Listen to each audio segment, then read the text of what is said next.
Me, Eugene, just a regular guy, late 20s, working as a senior dev at a mid-sized tech company.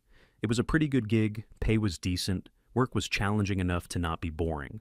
Our team was solid, like a well-oiled machine. We had a few other guys and a couple of women. Everyone got along. The rule was simple. If you were good at your job, you were respected. No office politics, no drama, just code, coffee, and deadlines. Our old team lead was a guy named Mark, straight shooter. Been in the industry for 20 years. He didn't care about anything except the quality of the final product. If your code was clean and it worked, he'd leave you alone if it was a mess. He'd tell you it was a mess and expect you to fix it fair system. Everyone was happy with it. I was kind of the unofficial problem solver on the team. Whenever there was some legacy code nobody wanted to touch, or a bug that seemed impossible to replicate, it usually ended up on my desk. I didn't mind. I kind of enjoyed the challenge, like solving a puzzle. The other devs respected it. They knew I could get them out of a jam. It was a good work environment, one of those rare places where you didn't dread. Monday mornings then, sometime last spring, Mark announced his retirement, said he was going to buy a boat and fish until he forgot what a recursive function was. We all wished him well, had a farewell party, the usual stuff for a few weeks. We were in limbo, waiting for management to announce his replacement. We all kind of hoped they'd promote one of us from within. Made sense, we knew the systems, we knew the team, but corporate has its own logic. I guess one morning, the director calls a mandatory team meeting. He introduces us to our new team lead, Dana, first impression. Very corporate, very polished. She had that super enthusiastic smile that never quite reaches the eyes. She starts her intro speech, and it's just a waterfall of buzzwords: synergy, paradigm shift, agile transformation, empowerment. My brain just kind of shut off and went into screensaver mode. But then she started talking about the team culture, said she was excited to foster a more inclusive and equitable environment, how she wanted to dismantle the traditional patriarchal structures often found in tech. A couple of us exchanged confused glances. We didn't have any patriarchal structures. We just had work. She then made a point of going around the room and having the women introduce themselves again. One of them was Amina. Amina had been with us for about a year. She wasn't a bad developer, but she wasn't a great one either. She did what was asked, kept her head down, met her deadlines, but never really went above and beyond just a solid, average B- employee. Dana immediately latches onto her, talking about how important it is to amplify female voices in the tech space. It was all very weird and uncomfortable. The meeting ends, and we all shuffle back to our desks. In silence, the vibe in the office had changed instantly. It was like a cold front had moved in the first couple of weeks. We're just strange. Dana didn't seem to care much about the actual work. She was obsessed with process, meetings, and optics. We had more meetings in her first month than we had in the previous year, with Mark meetings about communication strategies, emotional safety protocols, unconscious bias workshops.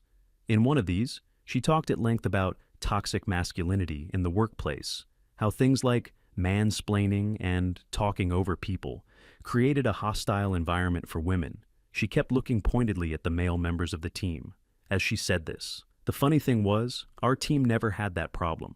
If anything, we were all pretty quiet introverts who just wanted to code. The most talkative person in any meeting was now Dana herself. The first real red flag came with a new feature request from marketing.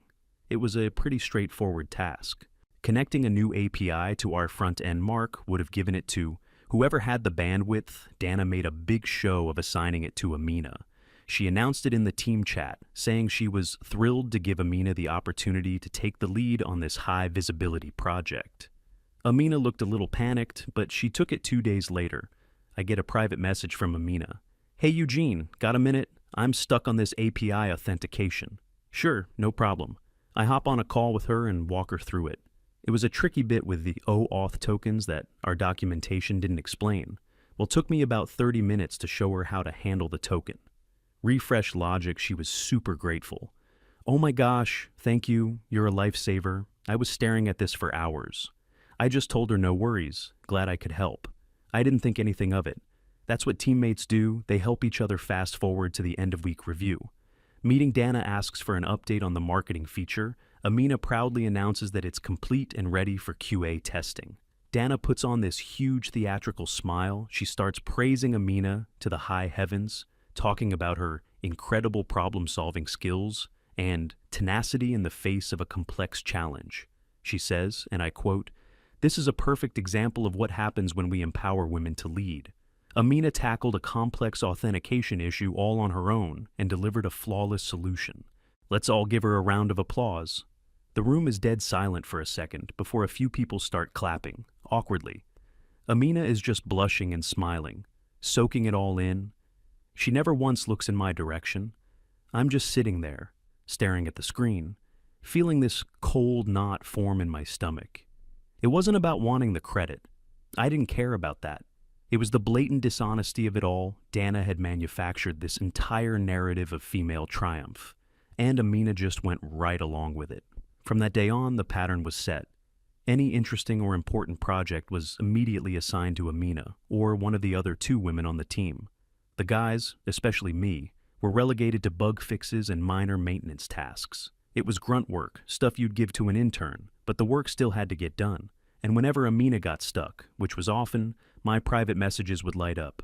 "Hey Eugene, sorry to bother you again, but..." And like an idiot, I kept helping. Part of it was just my nature. I hate seeing a technical problem go unsolved. Another part was that I knew if the project failed, it would reflect on the whole team, not just her, so I'd help.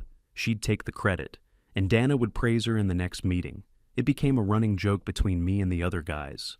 On the team, we'd talk about it over lunch, quietly, so no one could overhear how my official job title was senior developer, but my unofficial title was Amina's ghost coder.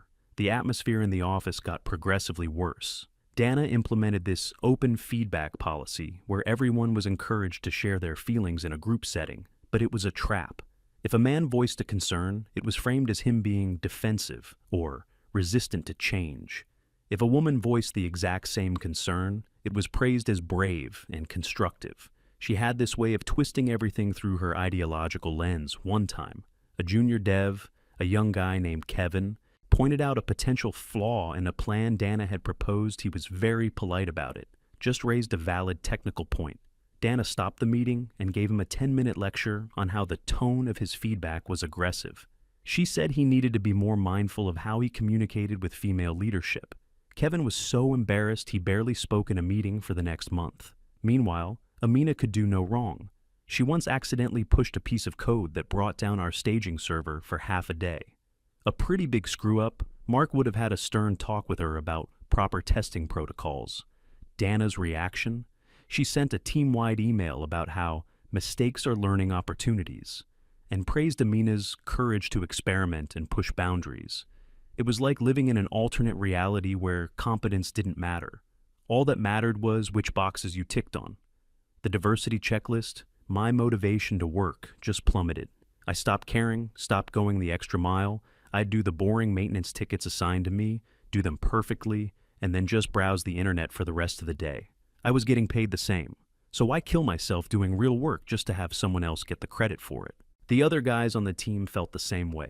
Productivity for the male half of the team dropped like a rock, but Dana didn't seem to notice or care. As long as her chosen star, Amina, looked good, that's all that mattered. I started updating my resume, passively looking at other job openings. I wasn't in a hurry to leave, but I knew this situation wasn't sustainable. The breaking point was closer than I thought. Sometime in the fall, maybe October, the company announced its biggest initiative of the year. We called it the Omega Project. It was a complete overhaul of our main product's back-end architecture, a massive undertaking that had been planned for years. The CEO himself said that the future of the company was riding on its success. The director called a departmental all-hands meeting to kick it off. He stressed how critical this project was. Deadlines were tight, expectations were sky-high, and there was absolutely no room for error. Failure was not an option. When he was done, he handed the meeting over to Dana to outline the team's role and delegate the initial tasks. This was it, the most important project in the company's recent history. Everyone in the room knew who the most critical part of the project should go. To the core logic, the central processing engine was the heart of the entire system. It required deep knowledge of our existing infrastructure, a high level of skill, and meticulous attention to detail. Everyone was looking at me. I was the one who had written half of the old system we were replacing. I knew all its quirks, all its hidden traps. It was just logical that I would lead the development of its replacement. Dana stood at the front of the room, a self-satisfied smirk on her face. She pulled up a slide with the project's modules broken down. Module A, Module B, Module C.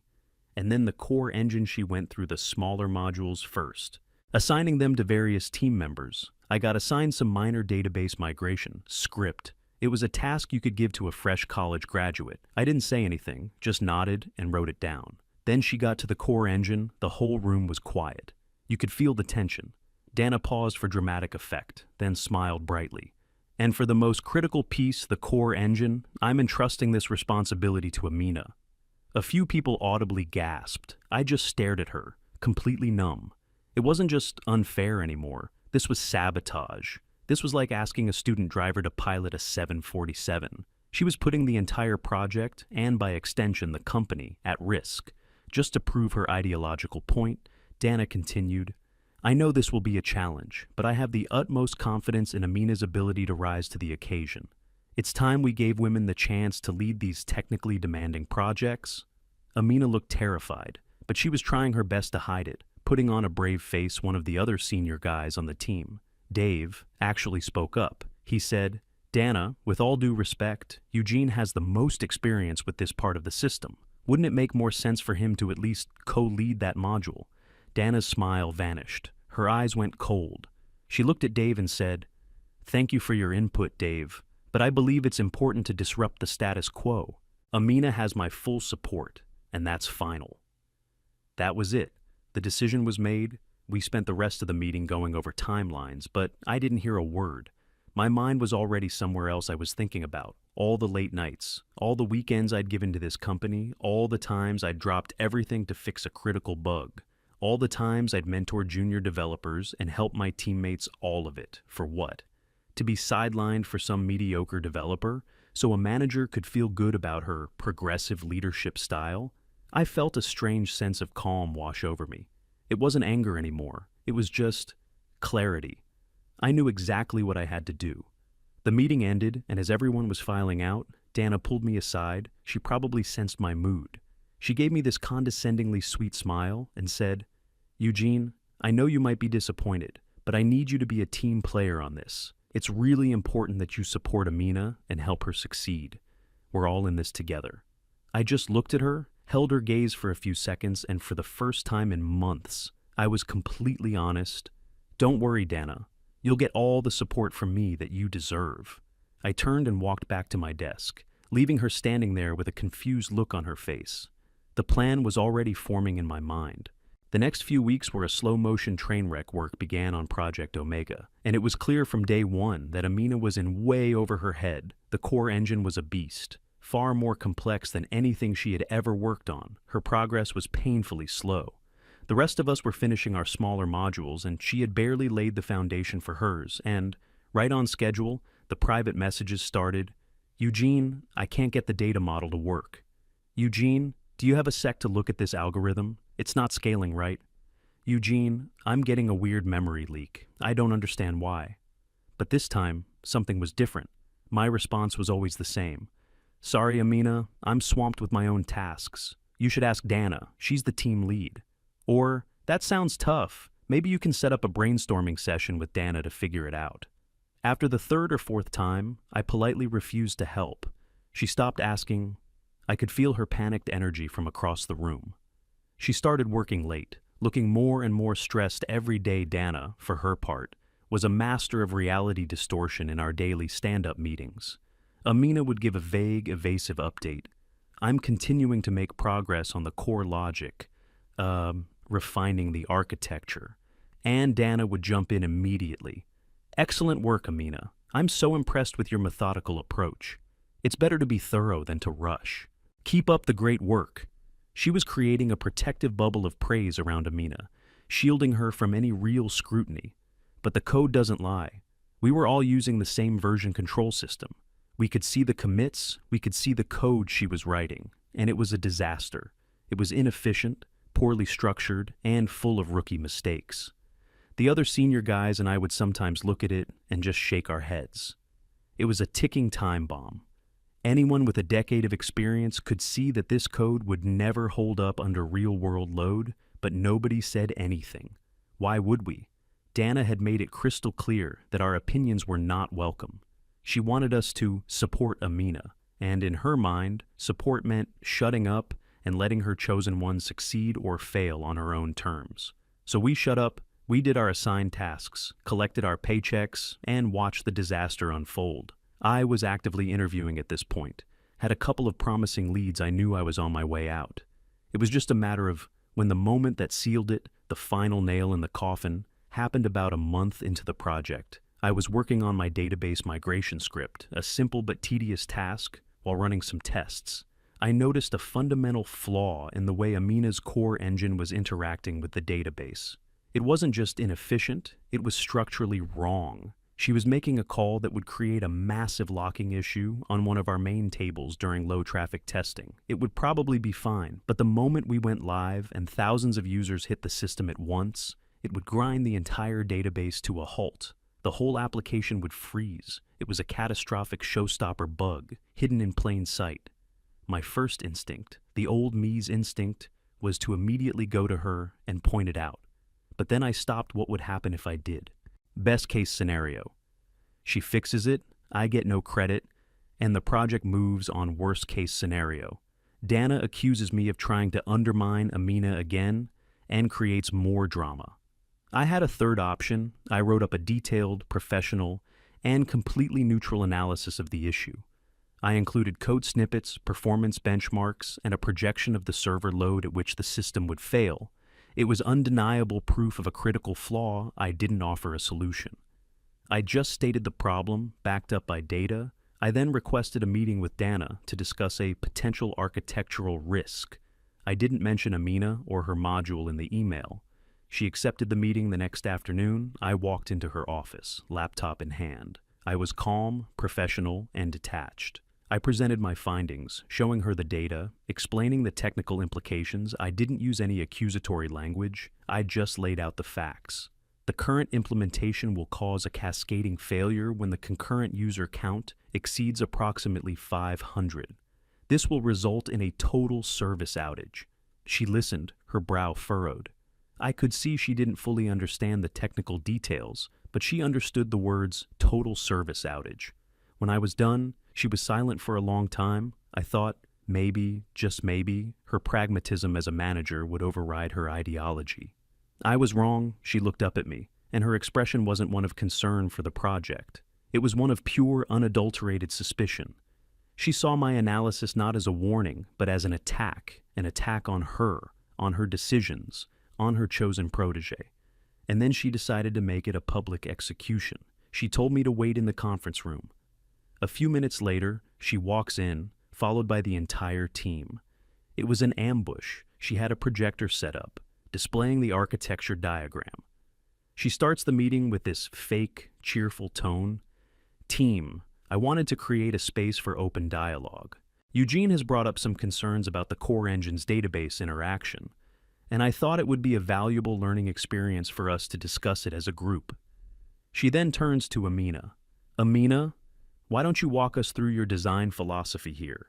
Explain to the team why you chose this implementation. Amina stood up, looking like a deer in the headlights.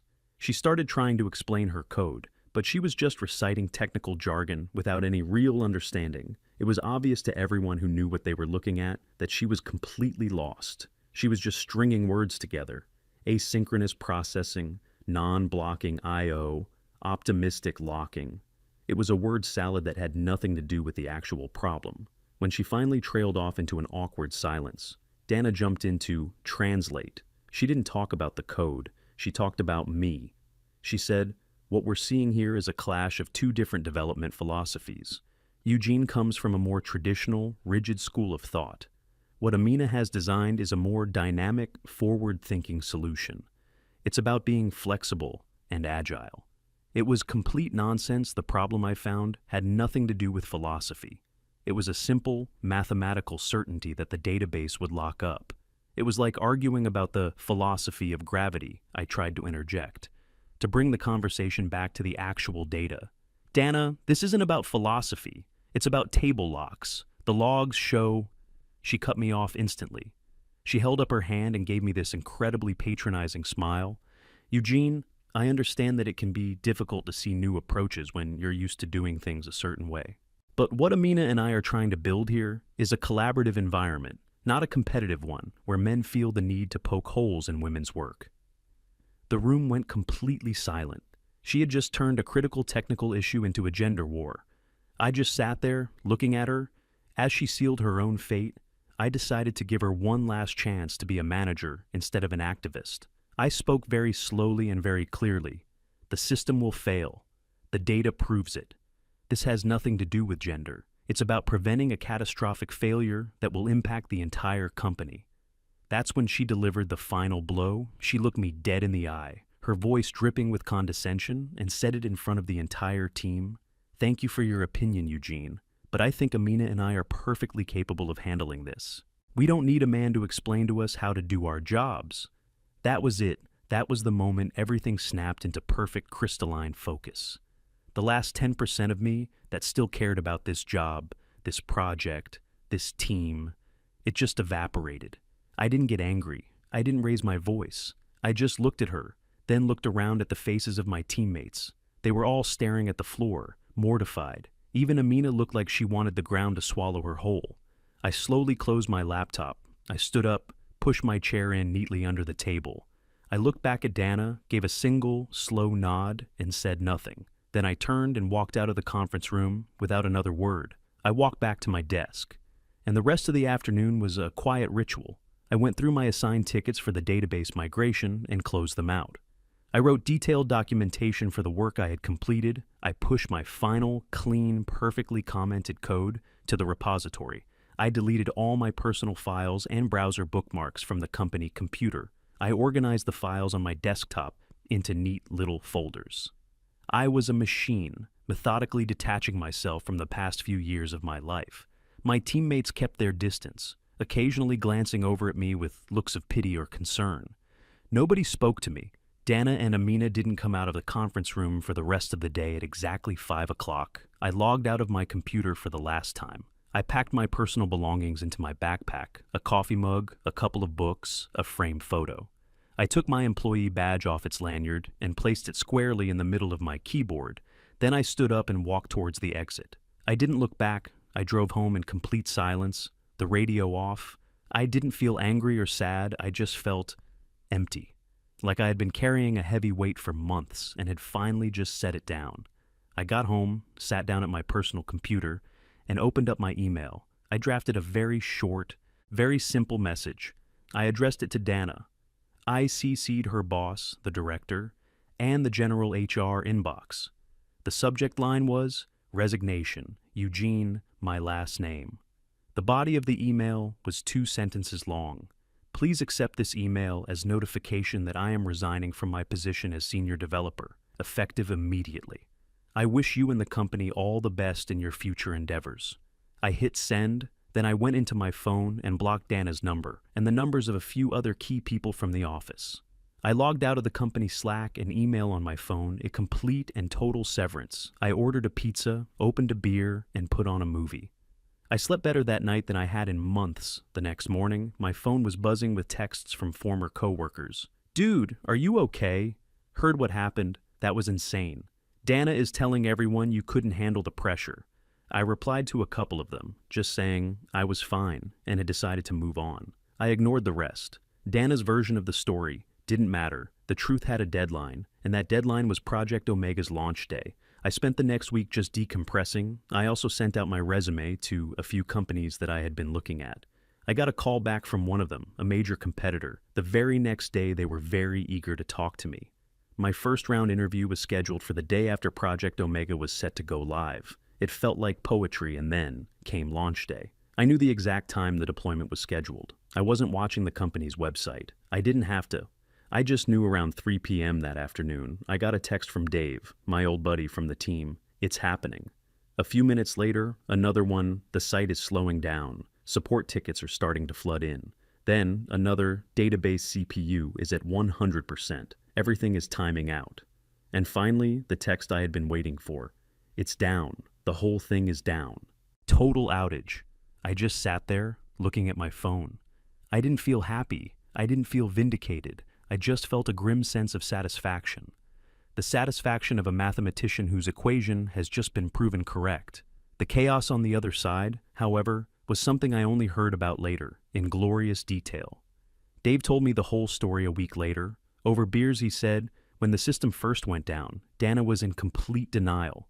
She kept telling everyone it was probably just a temporary network issue, or a problem with the cloud provider. She had Amina frantically looking through the code, trying to find the problem. Amina was apparently on the verge of tears, just randomly changing lines of code and redeploying, which only made things worse. The director, a man who only cared about results, stormed onto the floor. He wasn't yelling, which Dave said was way scarier. He was speaking in a low, controlled, icy voice. Why is my entire platform offline on the biggest launch day of the year? Dana tried to feed him her corporate buzzword lines. We're experiencing some unexpected performance bottlenecks, but we're leveraging our agile methodologies to iterate on a solution. The director just cut her off. Where is Eugene? Dave said the whole team froze. Dana's face went pale. She stammered, Eugene is no longer with the company. The director just stared at her. He's no longer with the company? Our best developer quit the day before the biggest launch in our history, and nobody thought to mention this to me. He then turned to the rest of the team. What happened? Nobody said anything for a second. Then Dave, bless his heart, decided he had nothing left to lose. He said, Eugene found a critical bug in the core engine a week ago. He presented it to Dana, and she humiliated him in a team meeting for it. So he quit. The director's eyes narrowed. He looked from Dave to Dana, whose face was now ashen. Show me the bug report. Show me the meeting notes. Of course, Dana hadn't documented any of it, but my email to her, the one where I requested the meeting, still existed, and the other teammates, now that the dam of fear had broken, started speaking up. They told the director everything about the public humiliation, the condescending insult, the months of favoritism, the way she had ignored all technical advice from the male members of the team. It all came pouring out. The director listened to all of it without saying a word. His expression getting darker and darker when they were done, he pointed at Dana and Amina. My office now. He then turned to the rest of the team. Get on the phone with every emergency contracting firm you can find. I don't care what it costs. Get this system back online. The story of what happened in his office became a company legend. The director had HR on a video call. He had them pull up my original email, the code commits, and the project timeline. The evidence was overwhelming. He showed that Amina's module was months behind schedule and that Dana had concealed it. He showed that I had identified the exact point of failure and had been ignored and insulted for it. Dana apparently tried to defend herself by talking about her mandate to empower women and change the culture. The director was not impressed. He told her, your job is to deliver a functional product, not to run a social experiment. Your experiment has just cost this company millions of dollars in lost revenue and emergency repair costs. You have failed, spectacularly. She was fired on the spot, told to pack her personal items and be escorted out of the building by security. Amina wasn't fired, but she was demoted back to a junior-level position and reassigned to a different department, doing low-level maintenance on a legacy product. Her days of being the star protege were over. By the time I was sitting in my second-round interview at the new company, the news had spread. The hiring manager, who used to work at my old company years ago, already knew most of the story. He just shook his head and said, their loss is our gain. They made me an offer that afternoon, a significant pay raise, a better title, and a lead position on their most interesting new project. I accepted without hesitation. I've been at the new job for a few months now. It's like night and day. My boss is a no-nonsense guy who cares about one thing, good code. My ideas are listened to, my experience is valued, and I'm judged on the quality of my work, not my gender. It's amazing how much better you can perform when you're not constantly navigating an ideological minefield. Sometimes I think back on the whole mess with Dana. I don't feel anger towards her anymore. I just feel a kind of pity. She was so blinded by her ideology that she couldn't see the reality right in front of her. She thought she was fighting a noble battle against the patriarchy. But all she did was punish a good employee, promote an incompetent one, and destroy her own career in the process. The irony is, she proved my point better than I ever could have. I just wanted to do my job and be respected for my skills, when that was taken away. I walked, and in the end, that was the most powerful move I could have made.